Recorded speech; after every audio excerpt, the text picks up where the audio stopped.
We've had a long time in which to build up the Tansley effect, small unit experiments on an amateur basis from which my science may now draw its working facts, Kynes said. There isn't enough water, Butte said. There just isn't enough water. Master Butte is an expert on water, Kynes said. He smiled, turned back to his dinner. The Duke gestured sharply down with his right hand, barked, No, I want an answer. Is there enough water, Dr. Kynes? Kynes stared at his plate. Jessica watched the play of emotion on his face. He masks himself well, she thought, but she had him registered now and read that he regretted his words. Is there enough water? The Duke demanded. There may be, Kynes said. He's faking uncertainty, Jessica thought. With his deeper truth sense, Paul caught the underlying motive. Had to use every ounce of his training to mask his excitement. There is enough water, but Kynes doesn't wish it to be known. Our planetologist has many interesting dreams, Butte said. He dreams with the Fremen of prophecies and messiahs. Chuckles sounded at odd places around the table. Jessica marked them. The smuggler, the stillsuit manufacturer's daughter, Duncan Idaho, the woman with the mysterious escort service. Tensions are oddly distributed here tonight, Jessica thought. There's too much going on of which I'm not aware. I'll have to develop new information sources. The Duke passed his gaze from Kynes to Butte to Jessica. He felt oddly let down, as though something vital had passed him here. Maybe, he muttered. Kynes spoke quickly. Perhaps we should discuss this another time, my lord. There are so many... The planetologist broke off as a uniformed Atreides trooper hurried in through the service door, was passed by the guard and rushed to the Duke's side. The man bent, whispering into Leto's ear. Jessica recognized the cat sign of Howard's call, fought down uneasiness. She addressed herself to the stillsuit manufacturer's feminine companion, a tiny, dark-haired woman with a doll face, a touch of epicanthic hold to the eyes. You've hardly touched your dinner, my dear, Jessica said. May I order you something? The woman looked at the stillsuit manufacturer before answering. Then, I'm not very hungry. Abruptly, the Duke stood up beside his trooper, spoke in a harsh tone of command. Stay seated, everyone. You will have to forgive me, but a matter has arisen that requires my personal attention. He stepped aside. Paul, take over as host for me, if you please. Paul stood, wanting to ask why his father had to leave, knowing he had to play this with the grand manner. He moved around to his father's chair, sat down. The Duke turned to the alcove where Halleck sat, said, Gurney, please take Paul's place at table. We mustn't have an odd number here. When the dinner's over, I may want you to bring Paul to the field CP. Wait for my call. Halleck emerged from the alcove in dress uniform, his lumpy ugliness seeming out of place in the glittering finery. He leaned his balisette against the wall, crossed to the chair Paul had occupied, sat down. There's no need for alarm, the Duke said, but I must ask that no one leave until our house guard says it's safe. You will be perfectly secure as long as you remain here, and we'll have this little trouble cleared up very shortly. Paul caught the code words in his father's message. Guard, safe, secure, sure. The problem was secure, not violent. He saw that his mother had read the same message. They both relaxed. The Duke gave a short nod, wheeled and strode through the service door, followed by his trooper.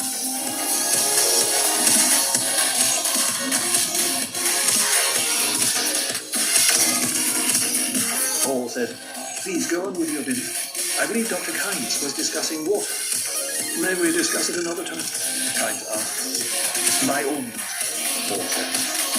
And Jessica noted with pride her son's dignity, the mature sense of assurance. The banker picked up his water flagon, gestured with it at Butte.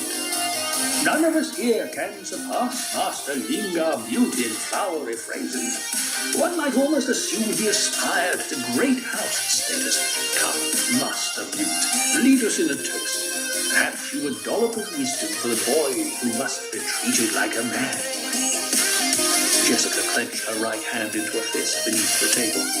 She saw a hand signal pass from Halleck to Idaho, saw the house troopers along the walls move into positions of maximum guard. Butte cast a venomous glare at the banker.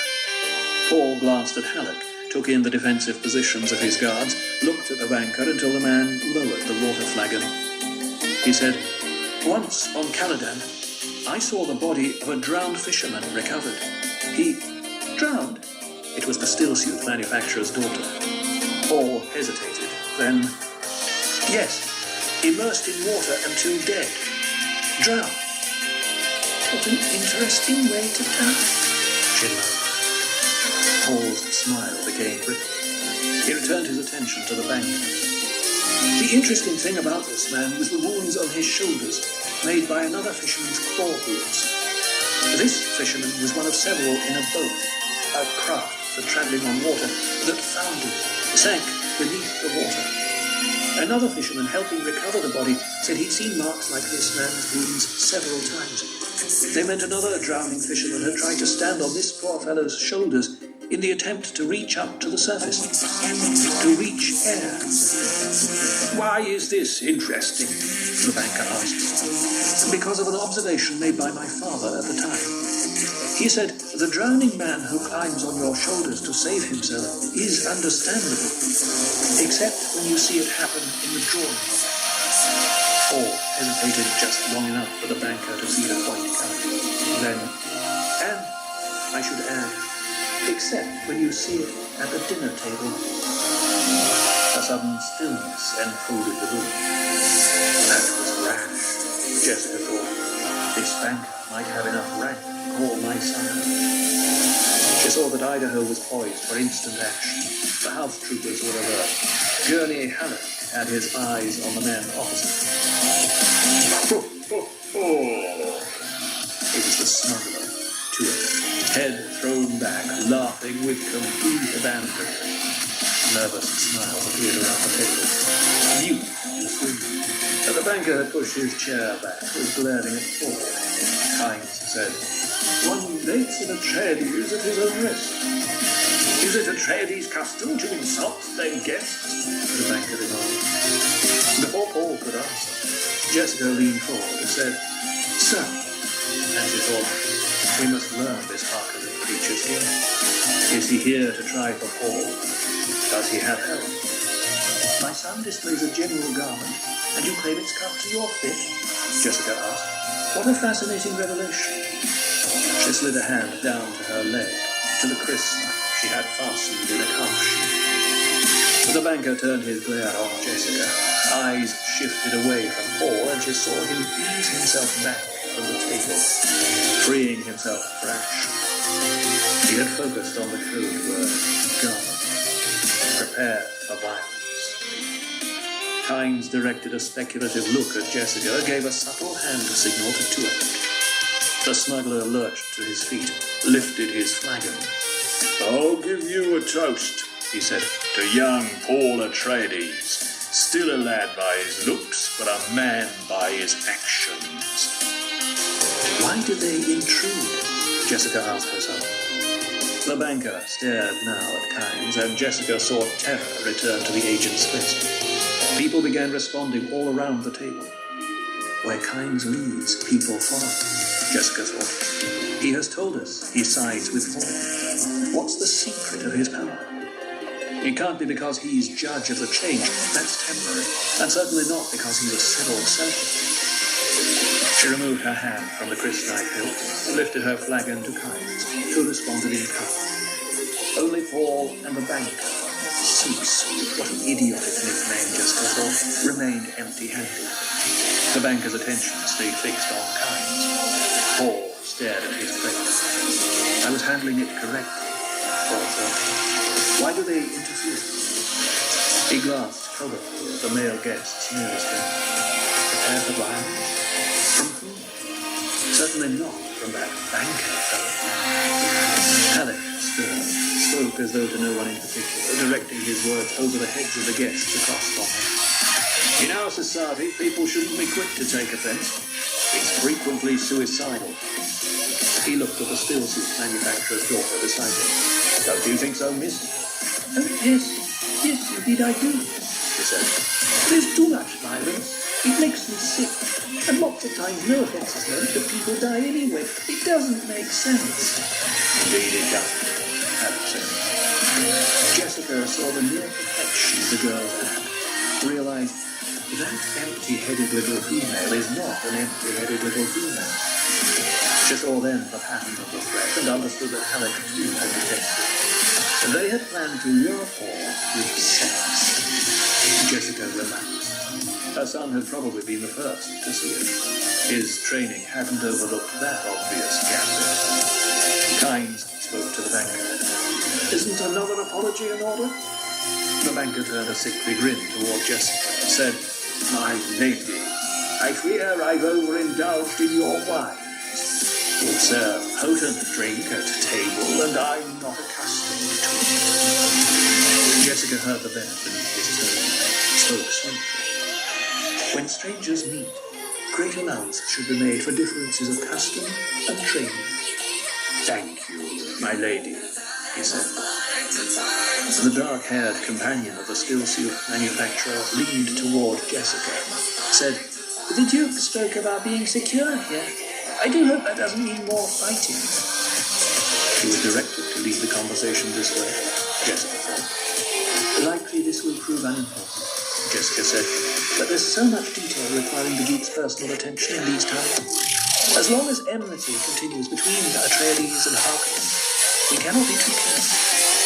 The Duke has sworn kindness. He will leave no Harkonnen agent alive on Arrakis, of course. She glanced at the Duke bank agent, and the convention naturally supported him. She shifted her attention to Kynes. Is this not so, Dr. Kynes? Indeed it is, Kynes said. The stillsuit manufacturer pulled his companion gently back. She looked at him and said, I do believe I'll eat something now. I'd like some of that bird dish you served earlier. Jessica signaled a servant, turned to the banker. And you, sir, were speaking of birds earlier and of their habits. I find so many interesting things about Arrakis. Tell me, where is the spice found? Do the hunters go deep into the desert? Oh no, my lady, he said. Very little is known of the deep desert, and almost nothing in the southern regions. There's a tale that a great mother-lode of spice is to be found in the southern reaches, Kynes said. But I suspect it was an imaginative invention, made solely for purposes of a song. Some daring spice hunters do, on occasion, penetrate into the edge of the central belt, but that's extremely dangerous. Navigation is uncertain. Storms are frequent. Casualties increase dramatically the farther you operate from shield wall bases. It hasn't been found profitable to venture too far south. Perhaps if we had a weather satellite. Butte looked up, spoke around a mouthful of food. It said the Fremen travel there, that they go anywhere and have hunted out soaps and sipwells even in the southern latitudes. Soaps and sipwells? Jessica asked. Kynes spoke quickly. Wild rumours, my lady. These are known on other planets, not on Arrakis. A soak is a place where water seeps to the surface, or near enough to the surface to be found by digging according to certain signs. A sip well is a form of soak where a person draws water through a straw. So it is said. There's deception in his words, Jessica thought. Why is he lying? Paul wondered. How very interesting, Jessica said. And she thought, it is said. What a curious speech mannerism they have here. If they only knew what it reveals about their dependence on superstitions. I've heard you have a saying, Paul said, that polish comes from the cities, wisdom from the desert. There are many sayings on Arrakis, Kynes said. Before Jessica could frame a new question, a servant bent over her with a note. She opened it, saw the Duke's handwriting and code signs, scanned it. You'll all be delighted to know, she said, that our Duke sends his reassurances. The matter which called him away has been settled. The missing carryall has been found. A Harkonnen agent in the crew overpowered the others and threw the machine to a smuggler's base, hoping to sell it there. Both man and machine were turned over to our forces. She nodded to us, as a smuggler nodded back. Jessica refolded the note, tucked it into her sleeve. I'm glad it didn't come to open battle, the banker said. The people have such hopes the Atreides will bring peace and prosperity. Especially prosperity, Butte said. Shall we have our dessert now? Jessica asked. I've had our chef prepare a Caladan sweet, Orangine rice in sauce dulce. Sounds wonderful, the still soup manufacturer said. Would it be possible to get the recipe? Any recipe you desire, Jessica said, registering the man for later mention to her. The still soup manufacturer was a fifth of his life. Could have been more. Small talk resumed the road. Such a lovely fabric. He's having a setting made to match the jewel. We might try for production increase next quarter. Jessica stared down at her face, thinking of the coded part of Lato's message. The Harkonnens tried to get in a shipment of lace guns. We captured them. This may mean they've succeeded with other shipments. It certainly means they don't place much store in shields. Take appropriate precautions. Jessica focused her mind on lace guns. 1 minute. The white-hot beams of disruptive light could cut through any known substance, provided that substance was not a shield. The fact that feedback from a shield would explode both laser gun and shield did not bother the Harkonnens. A laser gun shield explosion was a dangerous variable, could be more powerful than atomics, could kill only the gunner and his shielded target. The unknowns here filled her with uneasiness. Paul said, I've never doubted we'd find the carryall. Once my father moves to solve a problem, he solves it. This is a fact the Harkonnens are beginning to discover. He's boasting, Jessica thought. He shouldn't boast. No person who will be sleeping far below ground level this night as a precaution against laser guns has the right to boast. There is no escape. We pay for the violence of our ancestors. From the collected sayings of Muad'Dib by the Princess Irulan. Jessica heard the disturbance in the great hall, turned on the light beside her bed. The clock there had not been properly adjusted to local time, and she had to subtract 21 minutes to determine that it was about 2 a.m. The disturbance was loud and incoherent. Is this a Harkonnen attack? She wondered. She slipped out of bed, checked the screen monitors to see where her family was. The screen showed Paul asleep in the deep cellar room they'd hastily converted to a bedroom for him. The noise obviously wasn't penetrating to his quarters. There was no one in the Duke's room. His bed was unrumpled. Was he still at the field CT? There were no screens yet to the front of the house. Jessica stood in the middle of her room, listening. There was one shouting, incoherent voice. She heard someone call for Dr. Yu. Jessica found a robe, pulled it over her shoulders, pushed her feet into slippers, strapped the crysknife to her legs. Again a voice called out for Ewan. Jessica belted the robe around her, stepped into the hallway. Then the thought struck her, what if Lato's hurt? The hall seemed to stretch out forever under her running feet. She turned through the arch at the end, dashed past the dining hall and down the passage to the great hall, finding the place brightly lighted, all the wall suspensors glowing at maximum. To her right, near the front entrance, she saw 2 house guards holding Duncan Idaho between them. His head lolled forward, and there was an abrupt, panting silence to the scene. One of the house guards spoke accusingly to Idaho. You see what you did? You woke the Lady Jessica. The great draperies billowed behind the men, showing that the front door remained open. There was no sign of the Duke or Ewan. Mace stood to one side, staring coldly at Idaho. She wore a long brown robe with serpentine design at the hem. Her feet were pushed into unlaced desert boots. So I woke the Lady Jessica, Idaho muttered. He lifted his face toward the sea and bellowed, my sword was first bloodied on Gromad. Great he's drunk, Jessica thought. Idaho's dark, round face was drawn into a frown. His hair, curling like the fur of a black goat, was plastered with dirt. A jagged rent in his tunic exposed an expanse of the dress shirt he had worn at the dinner party earlier. Jessica crossed to him. One of the guards nodded to her without releasing his hold on Idaho. We didn't know what to do with him, my lady. He was creating a disturbance out front, refusing to come inside. We were afraid locals might come along and see him. That wouldn't do at all.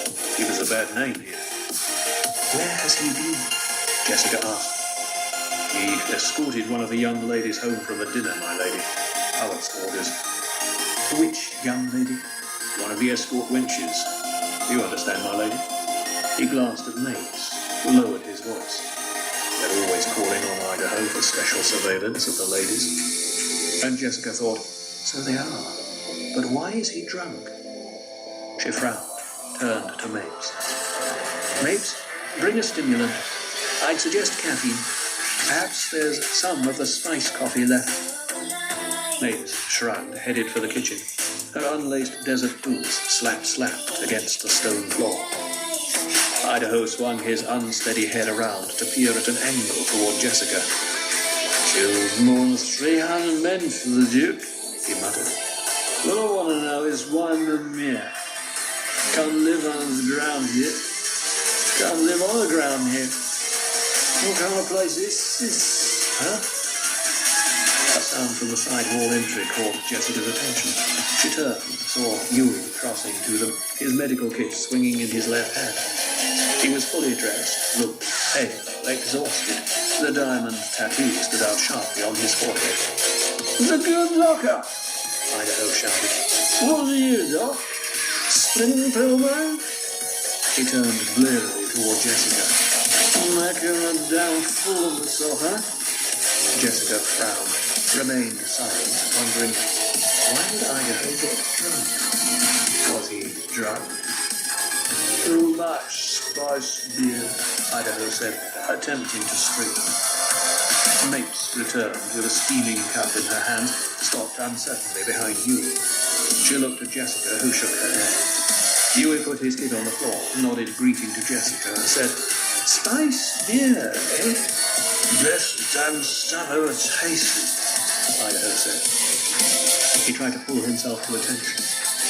My soul was first blooded on Grumman. Killed a Harkin. Harkin? Killed him for the Duke. Yui turned, looked at the cup in Mapes' hand. What is that? Cap, Jessica said. Yui took the cup, held it toward Idaho. Drink this, lad. Don't want any more to drink. Drink it, I said. Idaho's head waddled toward Yui, and he stumbled one step ahead, dragging the guards with him. I'm almighty fed up with pleasing the Imperial Universe, Doc.